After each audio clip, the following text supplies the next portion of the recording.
Hey guys, and welcome back to the Forum for Learning and to part 6 of lecture 2. So in this video we'll discuss why water is so important, we'll discuss the structure of water, the different physical properties of water, and then we'll also finish off the video by discussing the different solvent properties of water. So without further ado, let's get started. Okay, so let's talk about the importance of water. So why is water so important? Well, first off, we are on average made up of about 70% water by weight, and water is the major component in pretty much all living things. So we are on average made up of about 70% water by weight, which is pretty huge because 70% is no joke, right? It means that even more than half, almost 3/4 of our body weight comes from the presence of water in our bodies, right? And like we said, water is a major component in pretty much all living things. The other important factor that makes water so important is that most biological reactions that keep us alive take place in water within our bodies, right? So most biological reactions that sustain us take place in water. Okay, so, and we'll discuss kind of other things that are unique to water and their significance on how those properties help sustain life on Earth. Okay, so we talked briefly about the importance of water, so now let's talk about the structure of water. So now let's discuss the structure of water. Well, let's first draw it out and then we'll explain it. So we have water is H2O, as you guys all know, and so that means there's 2 hydrogens and then 1 oxygen, right? So that's the kind of the structure of water. And so water is unique because water is a polar molecule, right? It's a polar molecule, and the reason it's a polar molecule is because this oxygen in the center here is more electronegative than the hydrogen here. And so what that means is that oxygen is going to pull electron density towards itself and consequently away from the hydrogen atoms, giving rise to partial negative and partial positive charges. So oxygen, because it's a higher electronegative atom, it's going to draw that electron density from this bonding pair of electrons towards itself, and the same for this bonding pair of electrons is going to draw it towards itself. So it's going to have a partial negative charge. Now the 2 hydrogens, they're going to have these bonding pair of electrons drawn away from them. So they're going to have a partial positive charge, right?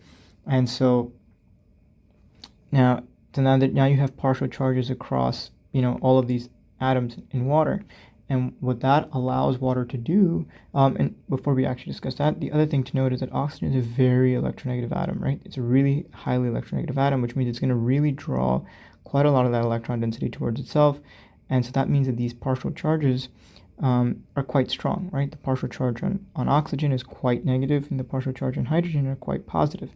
And so what will end up happening is, or what this allows water to do, is that it gives water its ability to form hydrogen bonds.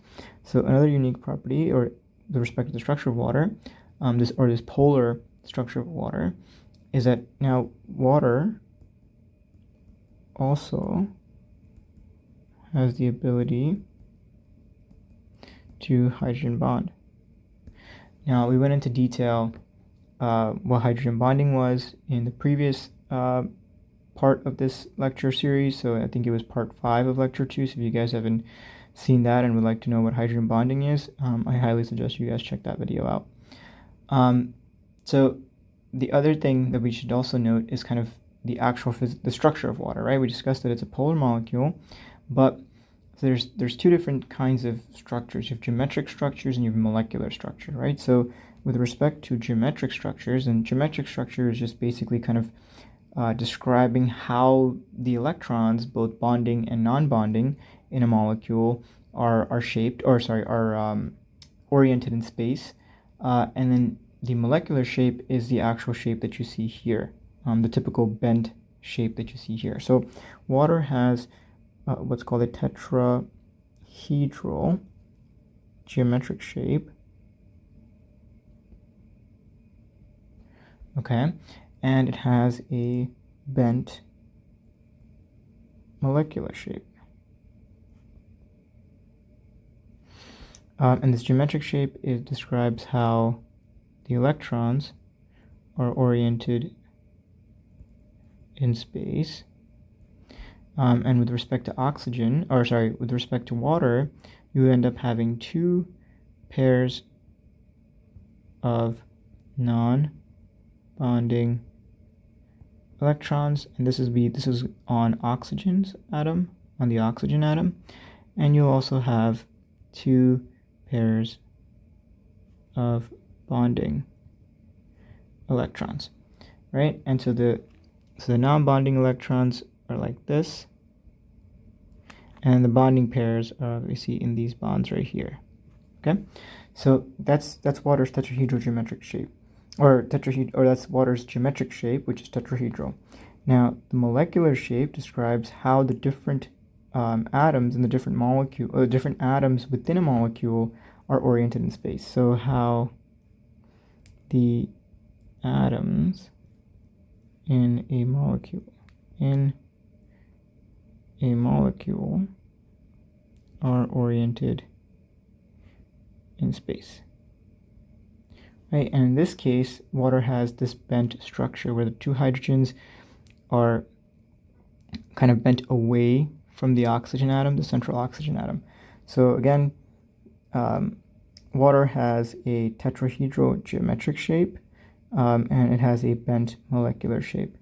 And so that's basically kind of the discussion of the structure of water. So now let's talk about the different properties, different physical properties of water.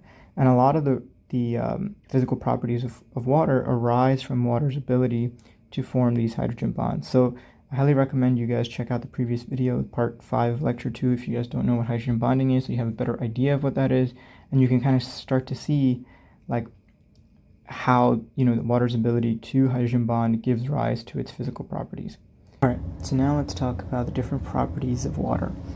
So firstly, one of the more unique properties of water is the fact that the solid form of water is less dense than the liquid form of water.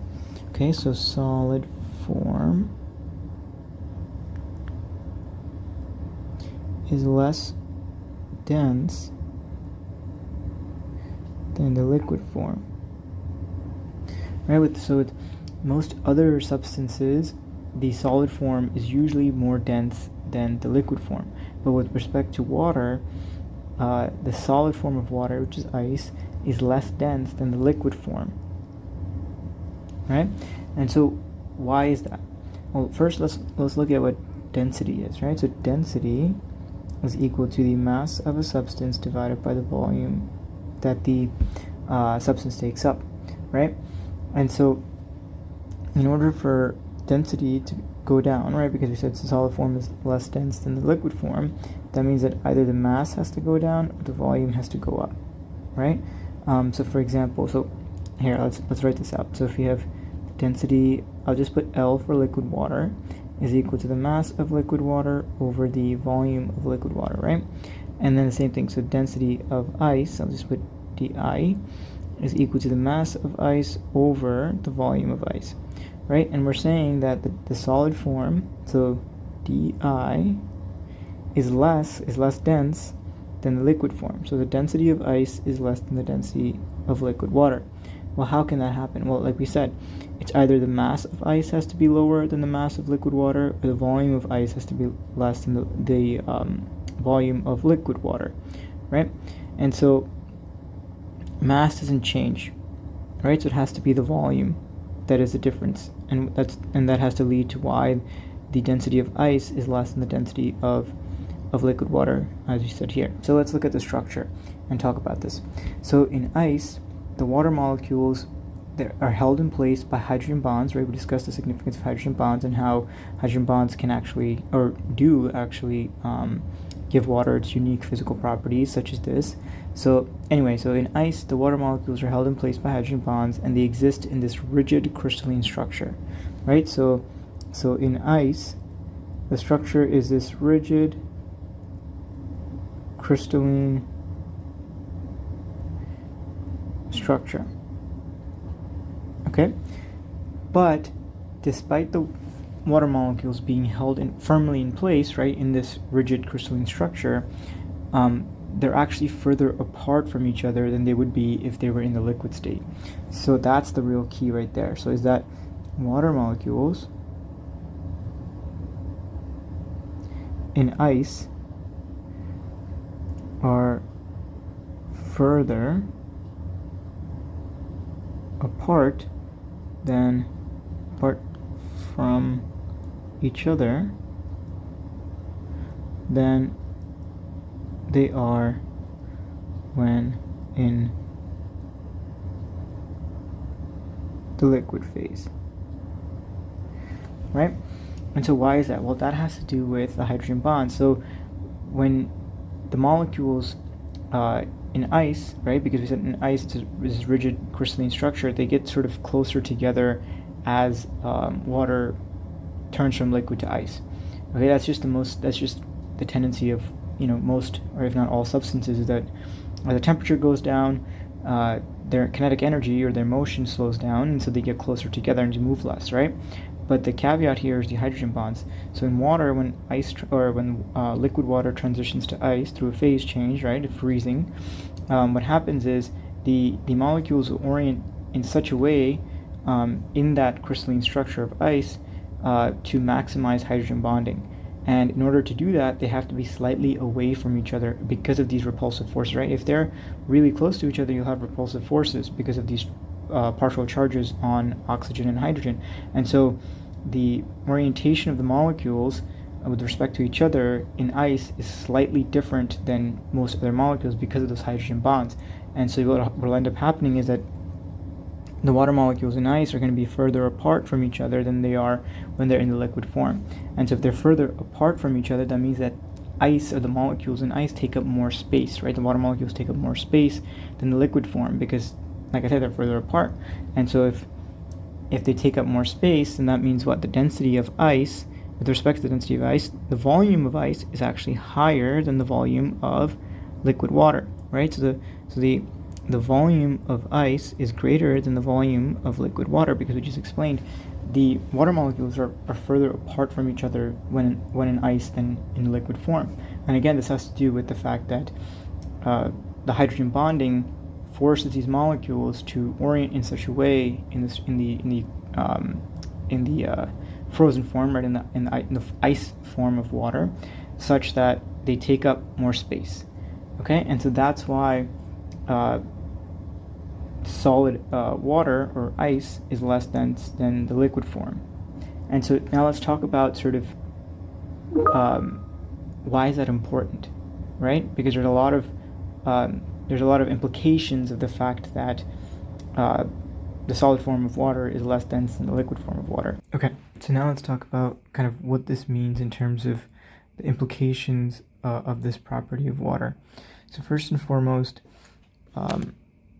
we just established that the solid form of water is less dense than the liquid form, and so that basically means that ice floats, right? So ice is the solid form and it's less dense than the liquid form, and so the with respect to kind of buoyancy and just fluid dynamics, the things that are less dense will float to the top, and the things that are more dense will sink to the bottom. So in this case, ice, because it's less dense than liquid water, will float to the top, and so ice will float on liquid water, right? So why is that important? Well, first off, it's important because that means that lakes and bodies of water during the wintertime will freeze from the top down, right? So this means that lakes, for example, and other bodies of water will freeze from the top down, right? And why is that? Well, because the first layer will start to freeze, and then that'll kind of float on top of the rest of the water, and then it'll freeze from the top down because whatever's frozen will sort of float to the top, right? Because ice floats. And so lakes will freeze from the top down, which means that fish and other aquatic animals below the water surface won't freeze to death, right? And the other thing is that because um, the water does freeze at the top, and it'll float on top, that ice on top of a body of water will act as an insulating layer, and that keeps the liquid water below that ice from freezing by reducing heat transfer between the liquid water and the cold air above, right?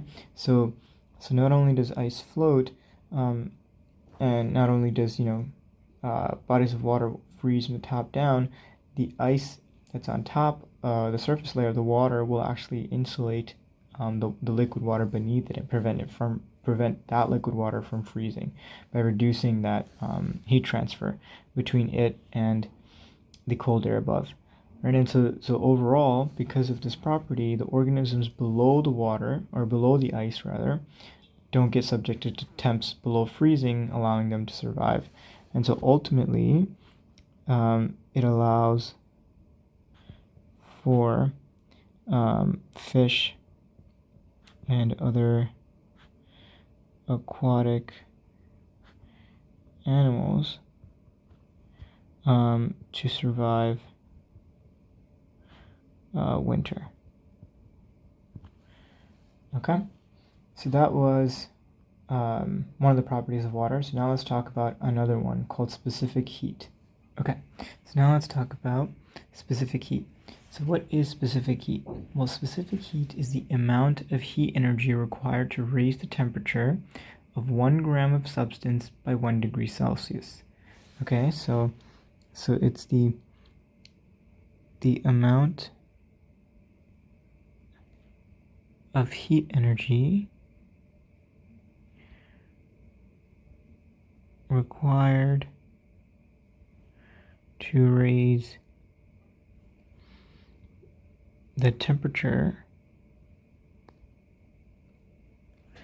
of 1 gram of a substance by 1 degree Celsius.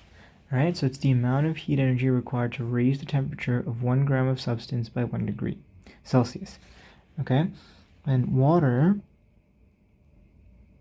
has a very high specific heat. Okay, so if water has a high specific heat. Okay, and in fact, actually, water has the highest specific heat of any liquid.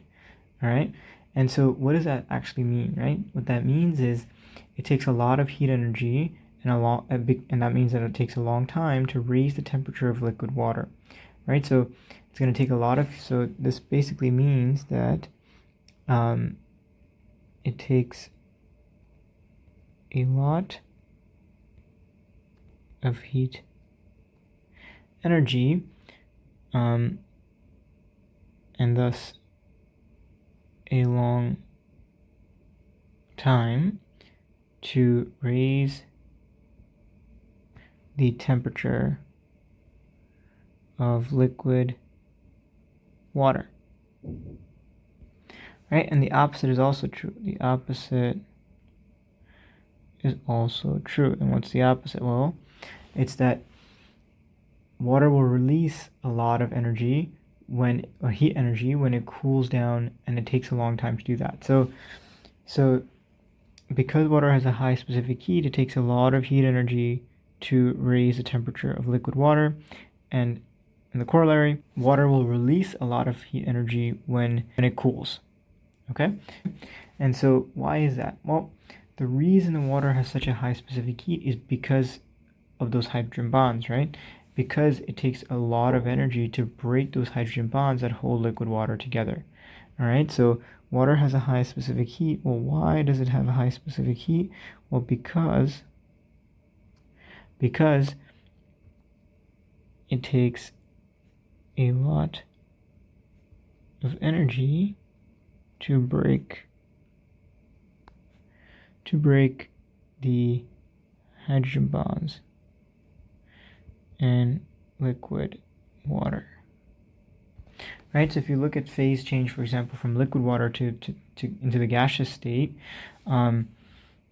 you're going to need to break all of those hydrogen bonds in liquid water to then allow for the molecules to escape into the gaseous phase, right? And so in order to do that, you have to break, like I said, we have to break all those hydrogen bonds, and that requires a tremendous amount of energy, heat energy to do that, right? And so what's the implication of this? What's the implication of water having a high specific heat? Well, because water has a high specific heat, coastal land masses will experience less extremes in atmospheric temperature because large bodies of water will absorb or release large amounts of heat in response to temperature spikes.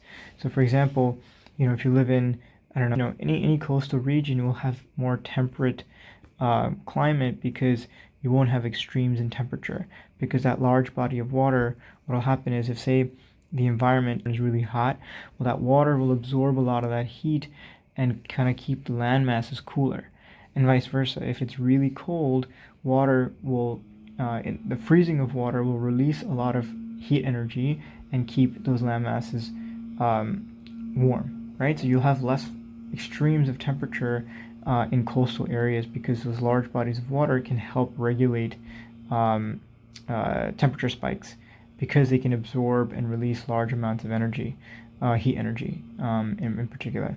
But if you look at, say, somewhere like Minnesota or the Dakotas of the United States, they'll have far more extremes because they're landlocked and they don't have large bodies of water around them to act as heat sinks or radiators, right?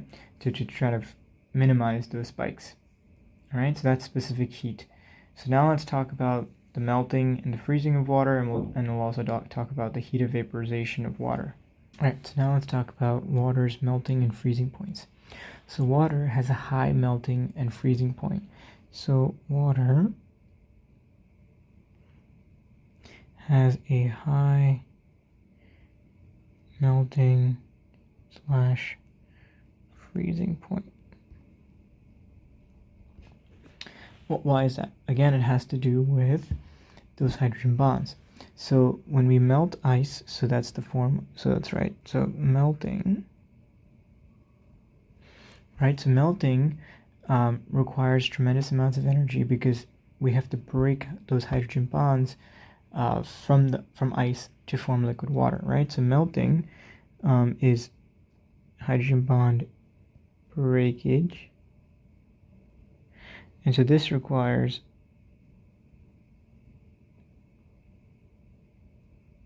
heat energy. Right, so the process of melting, which is going from, so melting is again obviously from solid to liquid, requires large amounts of heat energy because we have to break hydrogen bonds, right? So in order to melt ice, you need to break many of the hydrogen bonds that are present in ice, which requires lots of energy. Okay, so now on the flip side, let's talk about freezing. So freezing deals with the formation of hydrogen bonds. So hydrogen bond formation, right? The process of freezing releases heat energy. Okay, and so in order to freeze water to ice, liquid water has to release large amounts of heat energy. So it releases large amounts of heat energy because, again, most hydrogen bonds form during that transition from liquid to water, right? Or liquid water to ice, sorry. And this hydrogen bond formation releases large amounts of energy and leads to greater stability. All right, so freezing, again, is going from liquid to solid.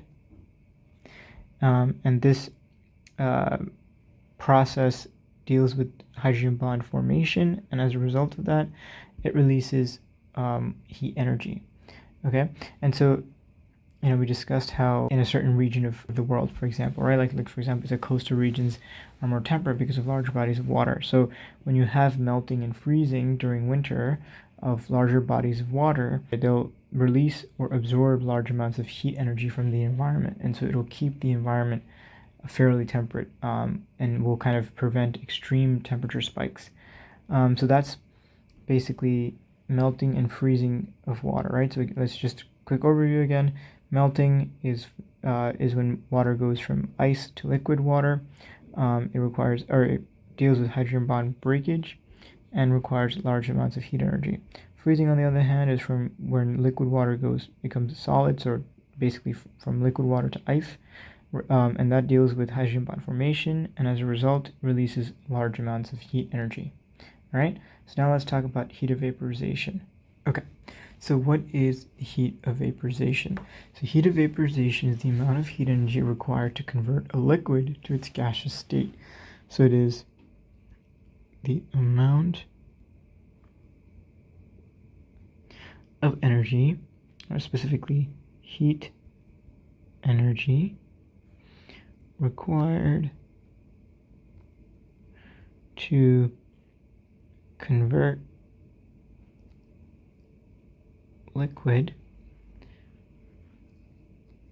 a liquid to its gaseous state. Okay? So that's what heat of vaporization is. So it's the amount of heat energy required to convert a liquid to a gas. Okay? So with respect to water, just like water has a high melting freezing point, has a high specific heat, water also has a high heat of vaporization. So water has a high heat of vaporization. So again, what that means is that it requires a lot of heat energy to convert liquid water to steam, right, or to water in its gaseous state. And this is again because in order for liquid water to enter the gaseous state, hydrogen bonds have to be broken, and that requires a large amount of heat energy. And so again, this is because for water to change from liquid phase to gas phase, H bonds have to be broken.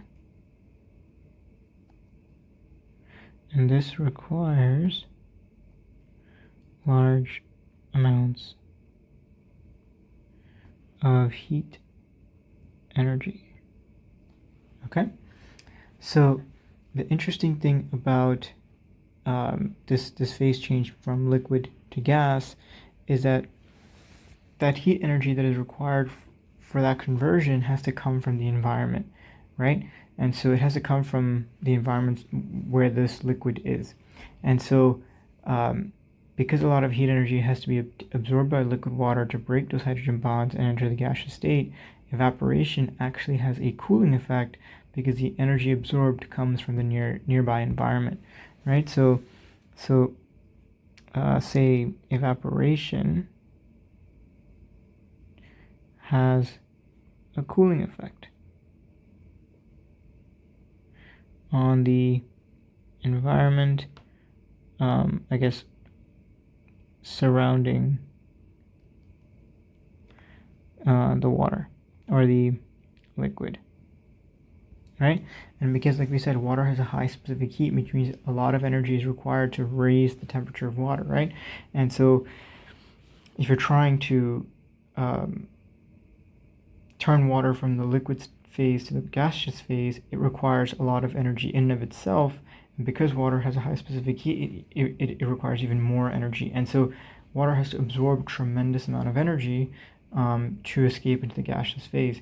And so if it's absorbing a tremendous amount of energy from the environment is losing a lot of that heat energy, right? Which means that it has a cooling effect. So that's how sort of the cooling effect works with respect to evaporation. Now, this evaporative kind of this cooling effect, so it has a cooling effect, right? This cooling effect, I already wrote that.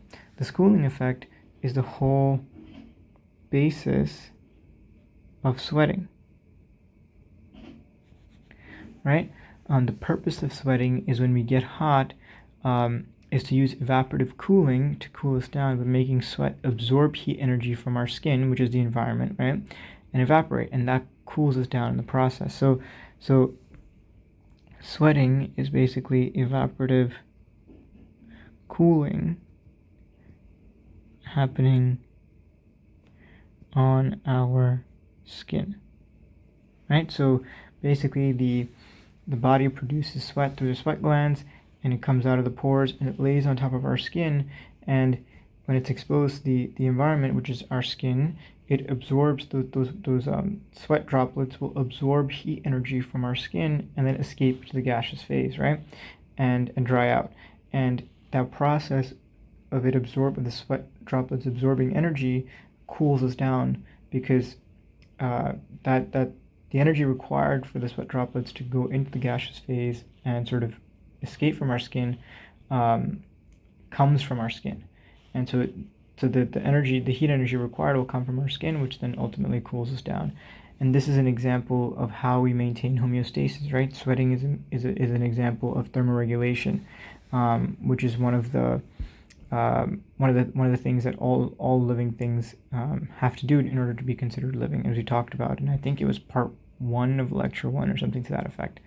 So yeah, so that's kind of evaporation and the heat of vaporization with respect to water.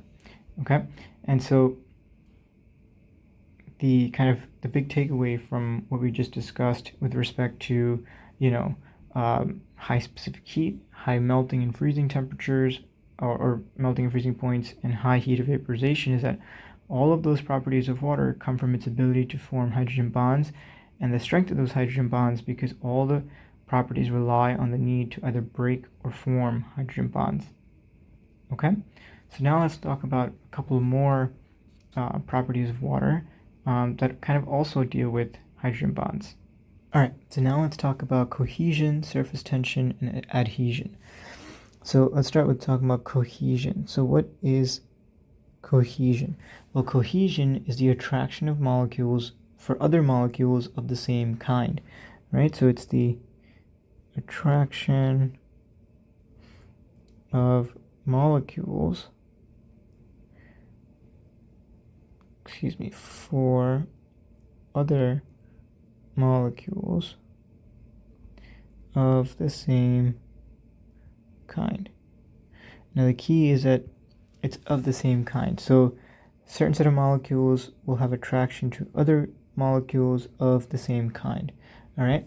Now water, for example, so water has strong cohesive forces due to their ability to form hydrogen bonds with each other, right? So let's say water's cohesive forces are due to its ability to form H bonds with each other. Okay, and so again, the key word here, the key point of cohesion, it's that it's attraction of molecules for other molecules, but they're the same type of molecule, right? So and with respect to water, these cohesive forces are due to the ability for water to form hydrogen bonds with each other. Okay, so let's look at an example of this. So let me this is going to be a crude drawing, just kind of giving you guys a heads up, but it should do the job. So okay, so if you guys have ever taken a penny and then used a pipette to drop some water on top of the penny, what happens? Well, water molecules will tend to stick to one another, right? And the reason for that is because water's adhesive properties allows those molecules to stick together and form a unified sphere on the penny's surface. And so so water it's due to those cohesive forces that water will stick together as opposed to just falling off of the penny, right? So this establishes water's cohesive property, right? Because if water didn't have cohesive properties, what will happen is water will just drip right off, and this will just come right off, and then you'll end up having just a pool of water here and a pool of water here. But instead, you can add quite a lot of water droplets to the top of the penny, and it'll still this shape will still remain, right? Shape will be held. And the reason for that, again, is because of water's cohesive forces, which are due to the ability for water to form hydrogen bonds with each other. All right, so now let's talk about surface tension and adhesion. So now let's talk about surface tension. So surface tension is the capacity of a substance to withstand rupturing when placed under tension or stress. So surface tension, again, is the capacity of a substance to withstand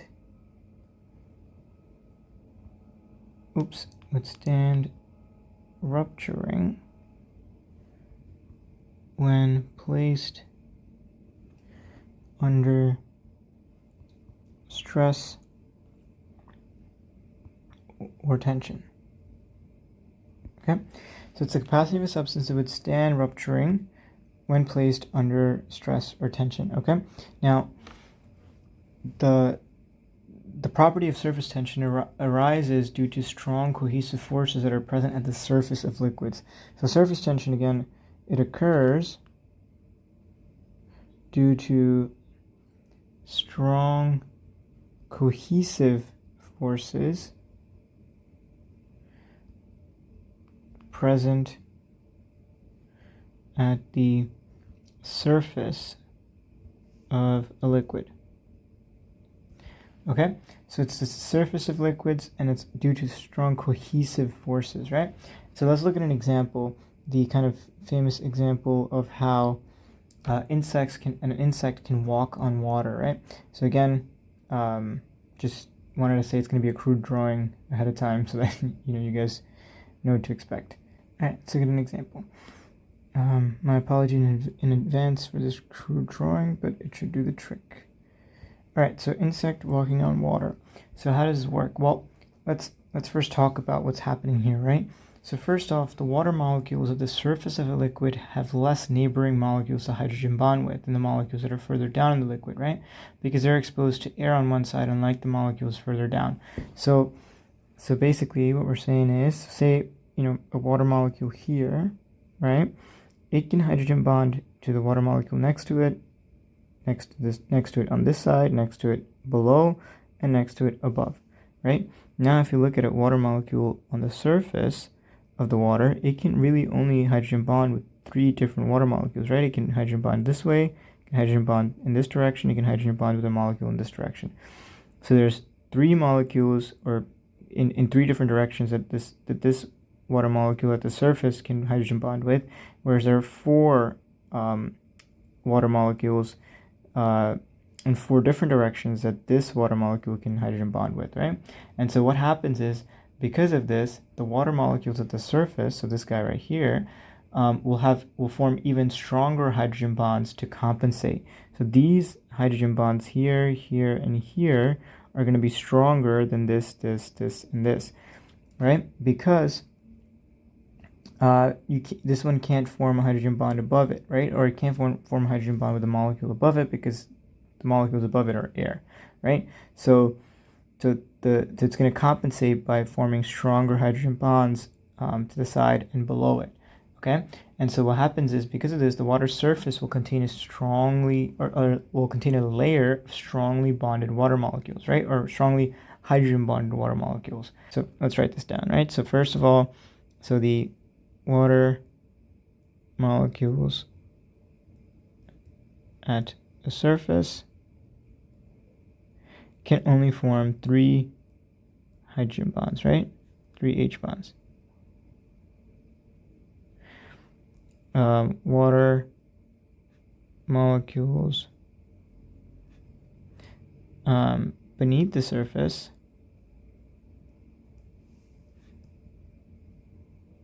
can form 4 H bonds, right? But because of this, because the water molecules at the surface can only form 3 hydrogen bonds, these H bonds are going to be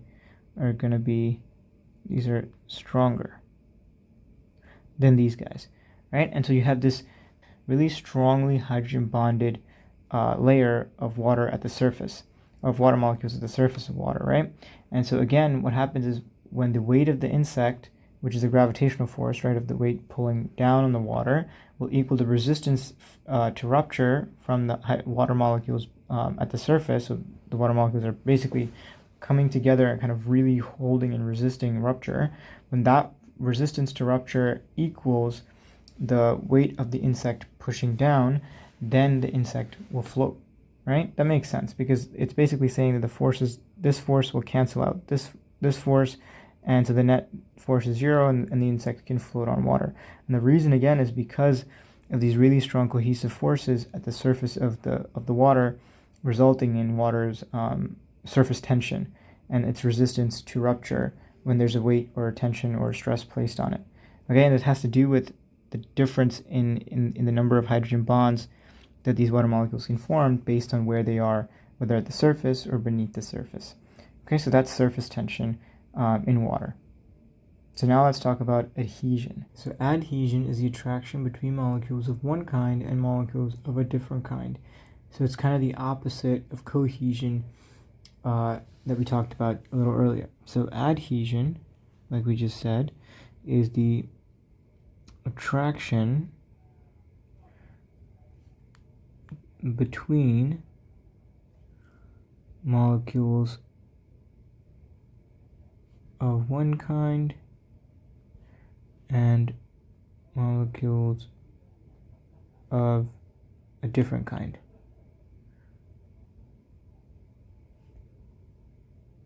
Okay, so remember, cohesion was the attraction between like molecules or molecules of the same kind. Here we're talking about the attraction of molecules of a different kind. Okay, so now with respect to water, water can form strong or can have strong adhesive forces in the presence of positive or negatively charged molecules. Now we talked about, so let's write that first. So water can have strong adhesive forces when in the presence of charged, positive or negatively charged molecules. Right, so water, we discussed, was a polar molecule with two polar covalent bonds between oxygen and hydrogen, right?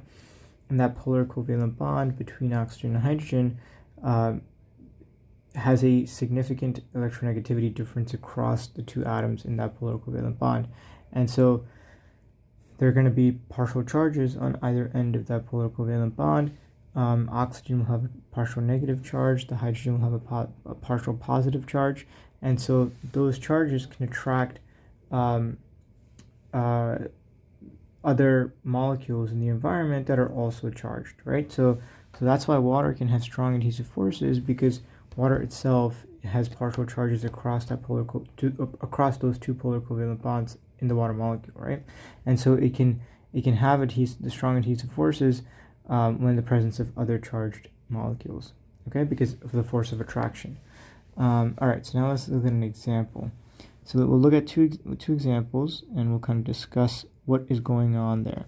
Now I know you guys have probably seen in your science experiments or like in your science classes of using a test tube and seeing kind of the meniscus of the water that is placed in the test tube. So let's say, or a graduated cylinder, for example. So let's see. Okay, so we have two examples here, and this right here, so the top right here and the top right here, that's called a meniscus. Okay, so what's happening here? Well, let's look at this example here, right? So here, what we have is, actually no, let's talk about this one first. So here we have the center of the meniscus is higher than the outer edges, right? So this center right here is higher than where the edge is, right? And so what that means is, what that means is that in this particular situation, the cohesive forces of water are greater than the adhesive forces of water, right? So in this case, technically, it's like water doesn't do this, so we'll say it's the actual element that does this usually is mercury.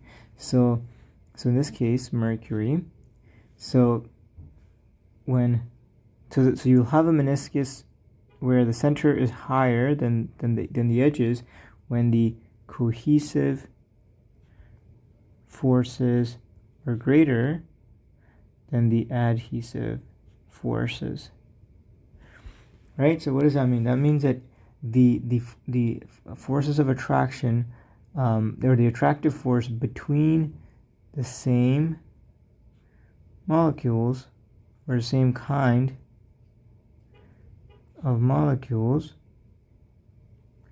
is greater than the attractive forces between the different kinds of molecules. And the different kind in this case is mercury and the glass that makes up this graduated cylinder. Right? So so in this case, when again the center of the meniscus is higher than the edges, that means that the cohesive forces of that liquid are greater than the adhesive forces between that liquid and the walls of the glass container. Okay, so that's what happens when the meniscus is, I guess in this case it would be an upside down meniscus, right? So this will say, we'll say this is in this case we'll have an upside down meniscus. Okay, all right, so now let's look at this here. So here, if you look, the edges are higher than the center, right? So in this case, the edges are higher than the center. And this is what happens with water, actually. This is an example of what happens with water. So what happens? Well, here, the edges will only be higher than the center when the adhesive forces are greater than the cohesive forces. Right? And so again, why does that happen? Well, because the attraction between water molecules in this column of water is less than the attraction of that the water molecules have to the walls of this glass container, right? And so in this case we have the I guess attractive force of different kinds of molecules. So in this case, water and glass is greater than the attractive force between the same kind of molecule. Right, in this case we have just water and water. Right, so the force of attraction between the water molecules is less than the force of attraction between the water and the walls of the glass container. Now the reason that the center is down here is because it's away from the glass, right? So there's a strong cohesive force here because it's not in contact with another surface, but the sides of this body of water that is in contact with the sides of the glass graduated cylinder, they have stronger forces of attraction amongst each other, so the glass and the water, than they do between different water molecules, or between other water molecules, right? Okay, so that's adhesive forces. And so let's talk about kind of the situation where we have adhesive forces greater than cohesive forces. So when the attraction that water has for other molecules is stronger than for other water molecules, so again, adhesion greater than cohesion, water will start to climb up the tube, right? And you can kind of see that happening here. You can see that the outer edges are going to slowly cave up, and so it's going to slowly start to climb, whereas here it's caving down, right? So what happens is water will begin to climb up the tube when, again, these adhesive forces are greater than these cohesive forces, right? And again, this is because glass, so the which is this, this surface here and this surface here, is more polar than water molecules, and so water molecules are more attracted to the glass tube than they are to themselves, right? And so we talked about here. So the attractive force for the different kind of molecules, so between water and glass, is greater than that between water and water. right? And this process of kind of the water climbing up this glass beaker, or sorry, not beaker, this glass graduated cylinder, due to those differences in adhesive, the strength of the adhesive and cohesive forces, is called capillary action. So let's kind of define capillary action and kind of talk about that again. So capillary action, right, is when water molecules move up a column due to greater adhesive forces than cohesive forces, right? And the kind of biological example of this is that in plants, what capillary action allows is for small, narrow columns of water to move up from the roots, so below on the ground, to the leaves up top, right? And so what happens is, as the water molecules, so they go from the root to the leaves, right, due to capillary action, because the adhesive forces are greater than the cohesive forces. And what happens is, as the water molecules reach the leaves at the top, and at the top, the water molecules will eventually evaporate from the leaves, right, due to transpiration. The cohesiveness of the water molecules, so the attractive forces between water molecules, will cause the entire column to move up as a result of the pull from the water molecules above that are starting to evaporate. So it's kind of like a string, right? So you have both cohesive and adhesive forces. So you have the situation where you have greater adhesive forces and cohesive forces will cause the rise of the water, but from the roots to the leaves. But once they get to the leaves and the water at the leaves will evaporate, the cohesive forces come into play, because now all that water and that string of water is attracted to each other, right? And what happens is, as the water molecules at the top evaporate, they kind of pull on the water molecules further down because of those cohesive forces, because they're attracted to each other, right? So think about like somebody's pulling a string from the top.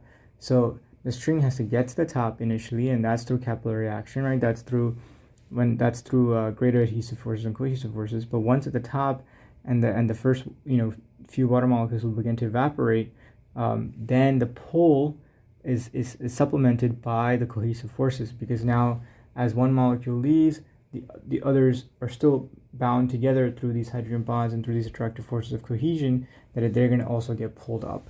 And so it's really the adhesive forces between water and the xylem, which is the kind of the canal system, I guess, that the vasculature, I should say, the vasculature of plants also helps water rise against gravity, right? So it's really, capillary action is not necessarily just when you have adhesive forces greater than cohesive forces. It's actually when both forces are at play.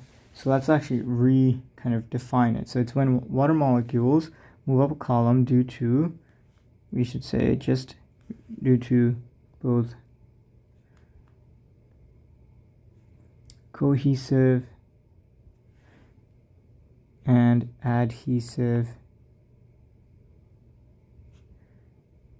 forces at play. Okay, so that was that was cohesion, surface tension, and adhesion, right? So now let's talk about the solvent properties of water. So before we talk about how water acts as a solvent, let's first define a couple things. So first and foremost, let's define what a solution is. Okay, so a solution is a liquid mixture in which a substance is dissolved in a liquid, okay? So it is a liquid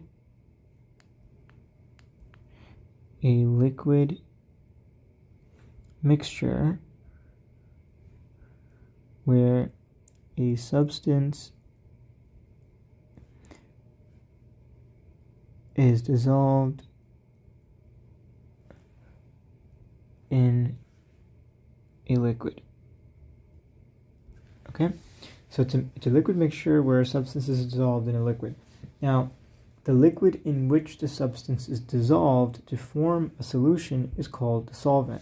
So in this case, so here, this is called the solvent. So the liquid in which a substance is dissolved in to form a solution is called the solvent.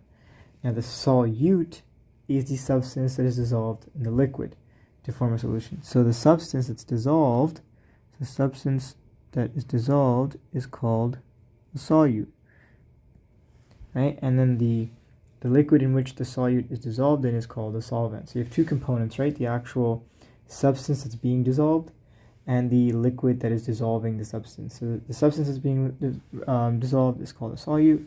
The liquid that's dissolving it is called the solvent. Okay. Now, because water is polar, right, and has partial charges, so it has a partial negative charge in the oxygen atom and a partial positive charge in both of the hydrogen atoms. And so because of this polarity and these partial charges that result from this polarity, ions and other polar molecules can dissolve in water. Now we talked about how, different types of molecules, polar and nonpolar, interact with each other in part 5 of lecture 2. And we mentioned at the end that like dissolves like, right? The common phrase that like dissolves like. And so because water is polar and has partial charges, it can dissolve ionic molecules as well as other polar molecules, right? So any molecules that has charge, basically partial charge or ionic substances.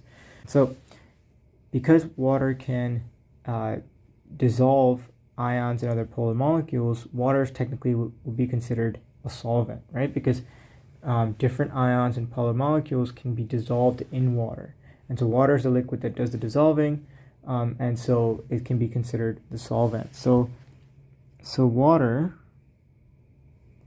is a good solvent, right? Now, when water acts as a solvent in a solution, then the solution is called an aqueous solution. All right, so aqueous solution is a solution where water is the solvent.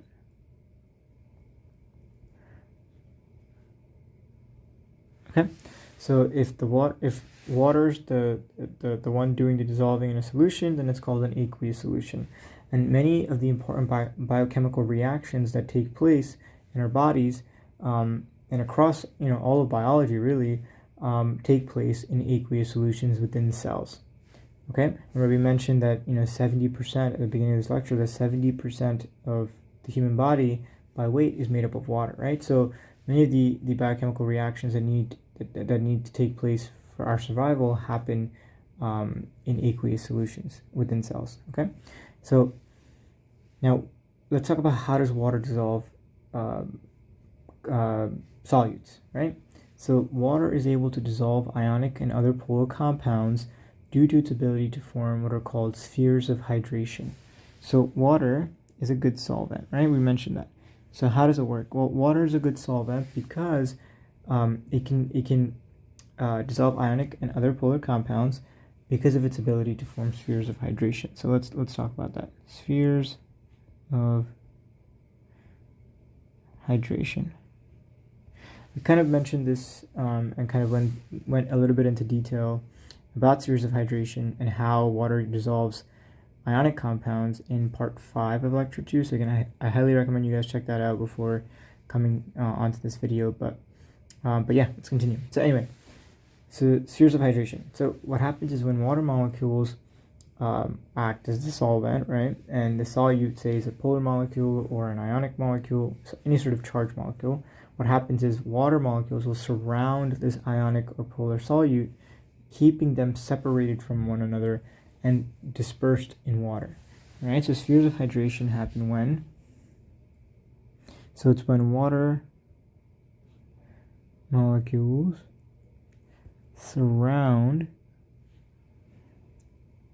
ionic or polar solutes. keeping them separated from each other and dispersed in water.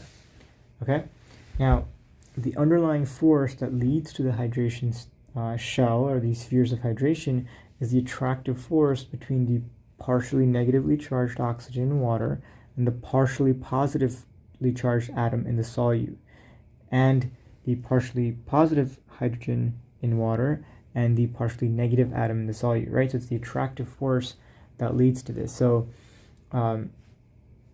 the oxygen has that, in water, the oxygen has that partial negative charge. So that negative charge is going to attract the positive atom in the solute, and then vice versa, right? So the partially positive hydrogens in water will attract the partially negative atom in the solute. And so that attraction will then cause water molecules to surround those ions, or those partially charged polar solutes, and that's going to keep them separated from each other and dispersed in water. Okay, so now let's talk about what happens when ionic compounds are placed in water.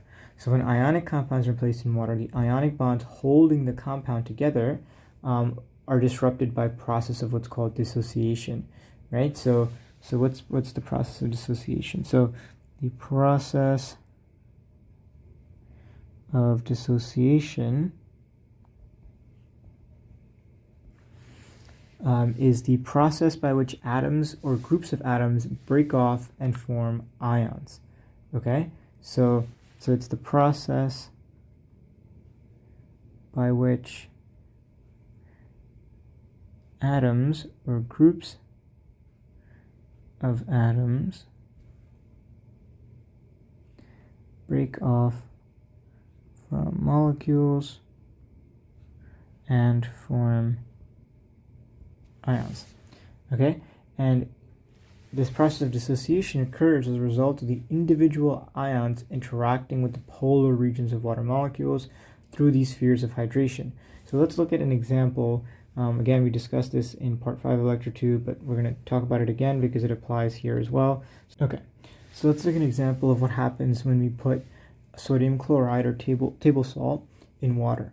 Right? So what happens is when sodium chloride or table salt is placed in water, sodium chloride molecules will dissociate into their constituent positive sodium and negative chloride ions, and spheres of hydration will form around these ions, right? So what happens is when sodium chloride is again placed in water, the NaCl molecules will dissociate again via the process of dissociation, which is a process by which atoms or groups of atoms will break off from molecules and form ions. So again, the molecule here is sodium chloride. So when you place that in water, it's going to dissociate and it's going to break off into its constituent sodium cation and chloride anion. So sodium chloride molecules will dissociate into the sodium cation and the chloride anion, and spheres of hydration are going to form around these ions, and spheres of hydration will form around these ions. Right, so let's look at this right here.